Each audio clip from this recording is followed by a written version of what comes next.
Welcome back to NPD Defined. We're talking about narcissistic personality disorder, and we're going through the 9 diagnostic traits. Remember, we're not doing this to diagnose, we're doing this to help you identify what's actually happening in your life or in the relationship that you're in. So we need you to be able to understand this is just trying to help educate you in narcissistic personality disorder.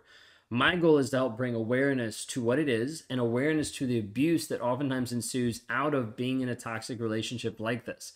And as a result, our goal is to help actually liberate you and help get you free.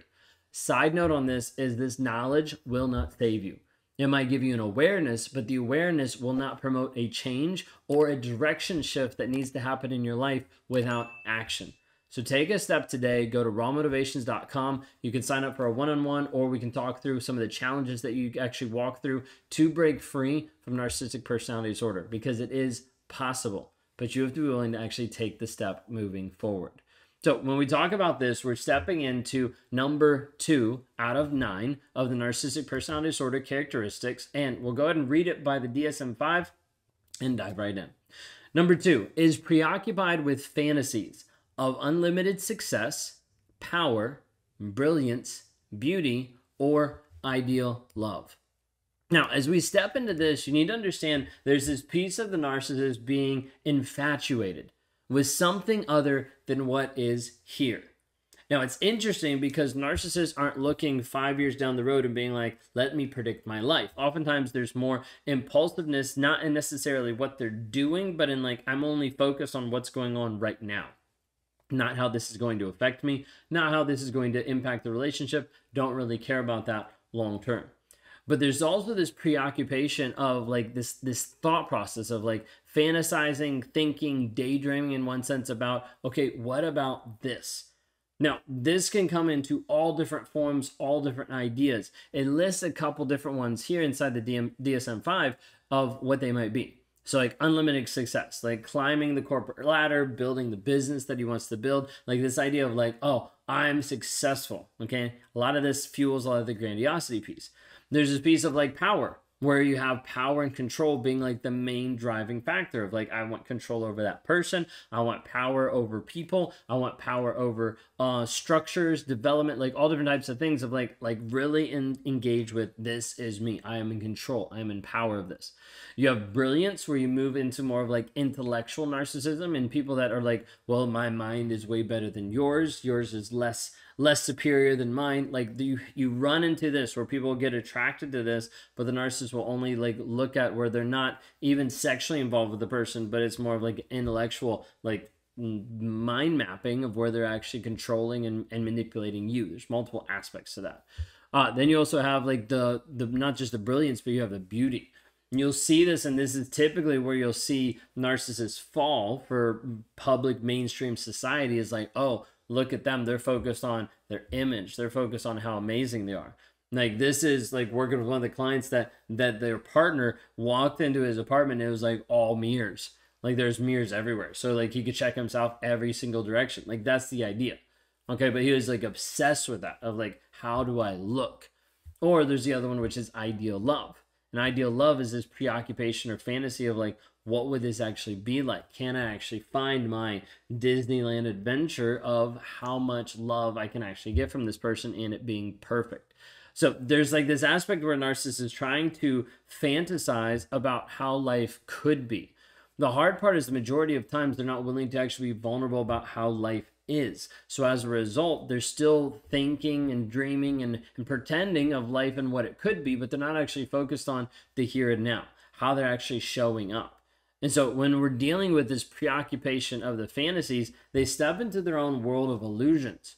And narcissists are known for being elusive and getting caught on what they do, how they say. But when we talk about illusions, we're talking about they're creating a fantasy world in their mind. So when you create a fantasy world in your mind, we're not trying to go like really ethereal or crazy, or we're just saying when you create different ideas of like, I'm preoccupied with these beliefs, these fantasies, these daydreams, then when you step back into reality, it can come into this power dynamic of like, hey, I'm still better than everybody.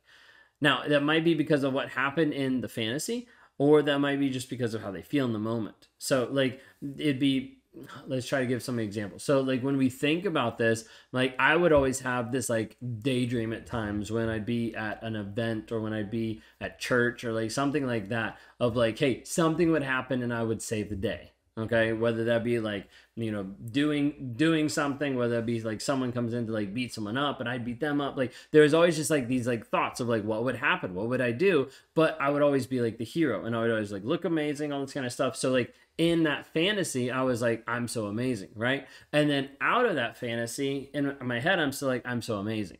But with this, it's like, hey, there's this preoccupation of like what is actually happening. So for me, the biggest one that resonates out of all of these is ideal love. Now, this aspect of ideal love for me personally is looking at how do I actually find that true, amazing, vulnerable, wonderful connection while being a narcissist and not wanting to be truthful, vulnerable, or have this amazing connection. And so it's the piece that goes back and forth, and I'm like, I want that, but then when I get close, I'm like, I don't want that. Okay. So a narcissist doesn't like to be vulnerable, right? So like vulnerability feels like death to me. Like when I'm vulnerable, when I'm communicating, and thankfully therapy, stacking, social media has helped me be more vulnerable. But when I'm doing that, it feels like death. It feels like, I don't want to actually say this. And so when we're talking through this aspect of ideal love, what I looked at a lot of times is like, hey, I would see another couple and I'd be like, why can't we have that? Like they're laughing. Like they're having fun. They're having like this connection. They're having something that I don't have. And then I would use that to be able to judge my partner and be like, wow, well, we have a crappy relationship. I hate this. Like, why can't this be better? There's this preoccupation with something else, ideal love.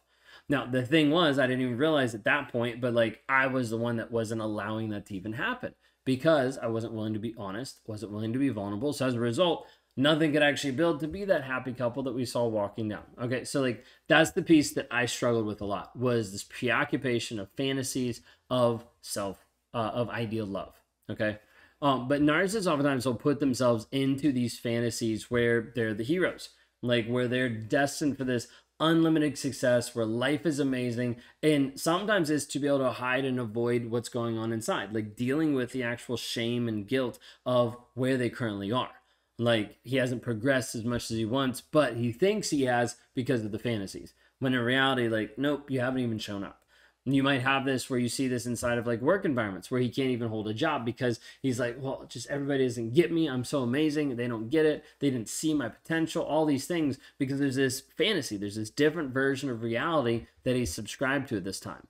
But then you have the power, the brilliance, the beauty, and the perfect love story, like I was talking about, like the Disneyland, like this is the perfect version of love out there. But what's happening is a lot of times these fantasies, daydreaming aspects, are a way to escape the reality of what's going on. The reality of like who I actually am, of how I'm showing up. So like, let me step into the daydream of ideal love. Let me go out and cheat on my partner because that makes me feel better in the moment, because I'm escaping this awful reality that I can't connect with my partner because it's obviously her fault. It's not my fault, right? That's the thought process. So it's like, let me escape. Let me go cheat. Let me go be with someone else, which is what I did. And as a result, I'm running away from the reality that I've built here that is so bad. But then I get over there and I start building the same crappy reality because I'm not willing to be honest, not with everybody else, but especially with myself. And so this is really key to understand. The narcissist has already built themselves up in a certain image inside the mind. Oftentimes people get this confused and they don't understand this because they'll be like, well, why is he doing this and he looks so bad? Because he already has a reinforced sense of self in his mind. Like he's not letting his activities actually define who he is. He's already hidden that, suppressed it, compartmentalized it, pushed it aside. And he's already come up with this fantasy of like, I'm an amazing person. You're the one that cheated on me. And you're like, no, I didn't. You did on me. Like you'll see it flip. Or oftentimes the narcissist, even if he's like publicly exposed, will keep doing the same things because it's reinforced in his mind of what he actually thinks about himself. He's preoccupied with different fantasies that are keeping him going in a different direction than what is actual reality. So think of it where you might have a romantic partner and he creates this idealized version of his romantic partner in his mind. He's like, this is what I want her to be. He envisions you as being flawless, loving, who caters to his every need, even though the real partner is a genuine, imperfect human being. So then when he's infatuated with the fantasy, Believing anything less than that is unacceptable. So when you start to crack the fantasy that he's built for himself about you or about the relationship, it's like, not so good. Let me go find another one that actually is the ideal partner because you're not it. Oftentimes narcissists get annoyed and they go from relationship to relationship because they feel like the relationship is broken or something's not working in it. And in reality, it's true, but typically it's them. And so like I would want to go from relationship to relationship thinking like the next one will make it better, the next one will be the right person, when in reality I was taking my problems to each person and laying that on top of them, and as a result nothing was changing.